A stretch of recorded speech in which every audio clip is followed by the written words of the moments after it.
ये कहानी ममता की है। बचपन से ही घर में ये एहसास दिलाकर पाला गया कि औरतों को बोलने का हक नहीं है। अरे ममता, जरा जल्दी जल्दी हाथ चलाओ। रोज ऑफिस में देर पहुंचता हूँ तुम्हारे कारण। लेकिन आपका सारा खाना पैक और तैयार भी है। अरे जबान जितनी चलाती हो उतना अगर हाथ चलाती ना तो शायद घर को अच्छे से मैनेज कर पाती। क्या मतलब है? क्या नहीं मिला आपको? मोजे मोजे कौन देगा? ममता भागकर पति को मोजे देती है। वो हर किसी का ख्याल रखती, लेकिन उसके घर में रोज का रोना लगा रहता। अरे माँ, आज स्कूल में टीचर ने मुझे फीस के लिए डांटा। माँ, मुझे अच्छा नहीं लगता कि स्कूल में फीस के पैसों के लिए मुझे कोई भी बात सुनाए। अरे पर बेटा, ये तो पापा करते हैं ना, सारा ऑनलाइन। मुझे तो इसकी जानकारी भी नहीं है। हाँ हाँ, बना लो बच्चों के सामने मुझे बुरा। अरे करता तो मैं ही हूँ, माना, लेकिन मुझे कोई सपना थोड़ी ना आएगा कि बच्चों की फीस जमा करनी है। अरे बताओगी तो तुम ही ना। ममता की अब ये आदत में शुमार हो चुका था। वो हमेशा हर बात के लिए खुद को ही दोषी मानती। एक दिन वो पड़ोस की दोस्त से कहती है, समझ नहीं आता यार, मैं इतनी डम कैसे हो सकती हूँ। बात तो सही भी है ना। अब पति बेचारा नौकरी करे, पैसे कमाए, या फिर ये देखे कि बच्चों की फीस का वक्त है। क्या करूँ यार। पता नहीं, मेरे पति तो सारा काम खुद ही करते हैं। वो तो कहते हैं कि तुम थक जाती होगी, सारा दिन घर बाहर बच्चे। तो अच्छा, ऐसे भी पति होते हैं क्या? अरे क्या बात कर रही है? भाई साहब कभी तुझे किसी बात के लिए सुनाते नहीं? किसने कहा नहीं सुनाते? अरे ये पति चीज ही ऐसी होती है कि बिना पत्नी को सुनाए उन्हें चैन की नींद कहाँ आती है। तो तू भी परेशान रहती होगी कि कैसे, क्या, कब भूल गई। अरे वो तो मुझे बस इस बात के लिए ताना देते हैं कि मैं वक्त पर खाना क्यों नहीं खाती या पार्लर जाकर अपनी साज सज्जा क्यों नहीं करवाती। पड़ोसन बोल ही रही होती है कि ममता के बेटे की आवाज आती है। अरे माँ, क्या हो गया? लग नहीं रहा कि आज आप मुझे पानी भी देगी। अरे कब से खाने के लिए वेट कर रहा हूँ। अरे यार, मैं चलती हूँ। बेटा खाने के लिए वेट कर रहा है, मैंने उसे खाना भी नहीं दिया। अरे 12वीं में पहुंच चुका है तुम्हारा बेटा, उसे बोलो खुद पानी लिया करे। मैंने तो अपने बच्चों को काम करना सिखाया है। अरे यार, खुद की भी तो कोई लाइफ है।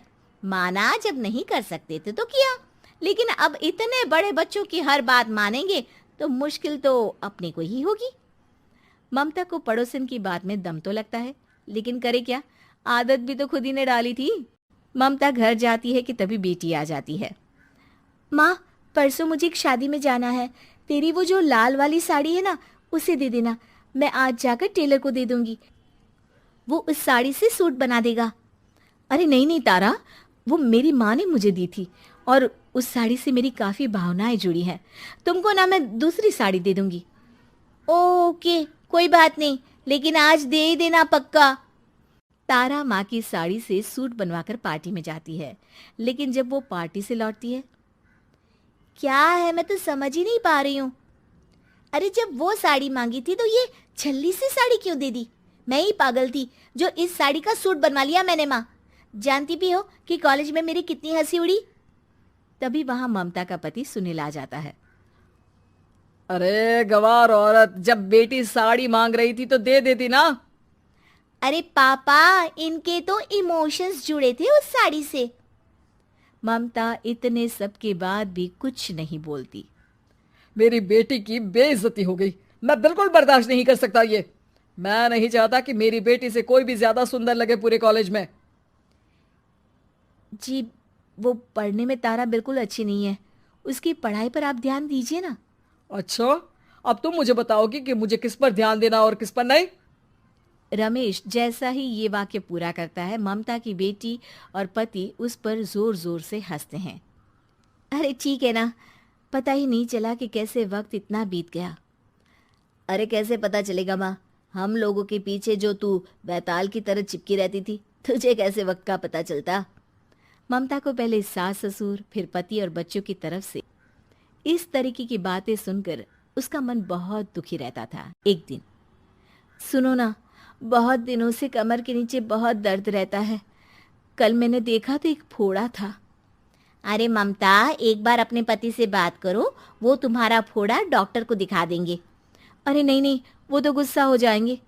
अरे क्यों गुस्सा हो जाएंगे? तुमको दर्द है? हाँ, लेकिन वो यही बोलेंगे कि ऑफिस जाऊं या फिर तुम्हें लेकर डॉक्टर के पास। तो बेटे से ही बात कर ले।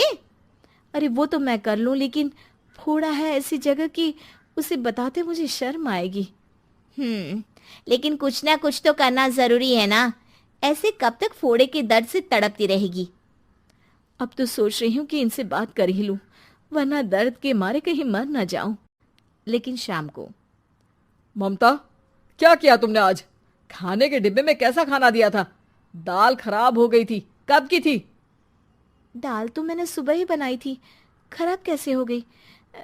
अच्छा सुनिए ना, मुझे कहना है कि अरे गरम दाल बंद करोगी तो ऐसा ही होगा ना। बेइज्जती हो गई सबके सामने मेरी।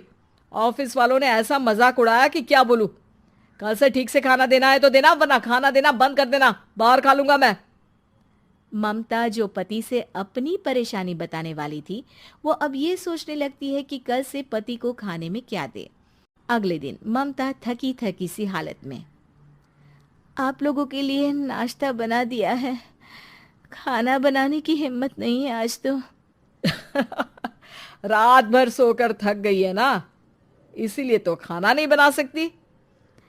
हिम्मत नहीं हो रही है, मैं बस सोने जा रही हूँ। बस मैडम को सोने का बोल दो, फिर देखो कैसे सोती रहती है। माँ, फिर वही पराठा सब्जी। अरे हमारे साथ के दोस्त एक से बढ़कर एक नाश्ता खाना लेकर आते हैं, आप तो बस। सभी घर से निकल जाते हैं, लेकिन जब शाम को बेटा घर आता है तो घर में अंधेरा रहता है। बेटा लाइट चलाता है। क्या माँ, तुम्हारा भी जवाब नहीं है बिजली का बिल बचाने के लिए? वो बोल ही रहा होता है कि सामने माँ जमीन पर लेटी मिलती है। वो उसके पास जाता है। अरे माँ, क्या हो गया माँ? तभी वहां पड़ोसन आती है। अरे बेटा, तुम्हारी माँ के पैर के पास एक फोड़ा है, जिसके कारण ये लगातार कमजोर होती जा रही थी। मैंने उसे पहले ही कहा था कि घर में बता दो, लेकिन तुम्हारी माँ किसी को तंग करना नहीं चाहती थी। तभी वहां डॉक्टर आ जाता है। अरे इनके ऑर्गन में दिक्कत है, कोई बात है जो इनके मन में खटक रही है। अरे नहीं नहीं, इसके मन में कोई बात नहीं है। कोई काम है नहीं ना इसके पास, सारा दिन बस घर में ही रहती है।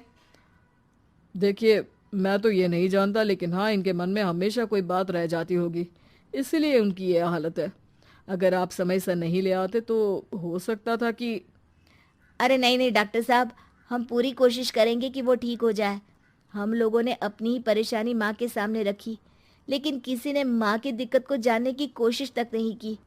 हाँ, मैंने भी ममता को हमेशा घरेलू जरूरत से ज्यादा काम का नहीं सोचा था। ममता को होश आता है और वो खुद को अपने बेडरूम में देखती है। वो उठने की कोशिश करती है कि माँ, अब आप नहीं उठेंगी। हम लोग है ना, हम लोग आपको पूरी तरह से खुश रखने की कोशिश करेंगे।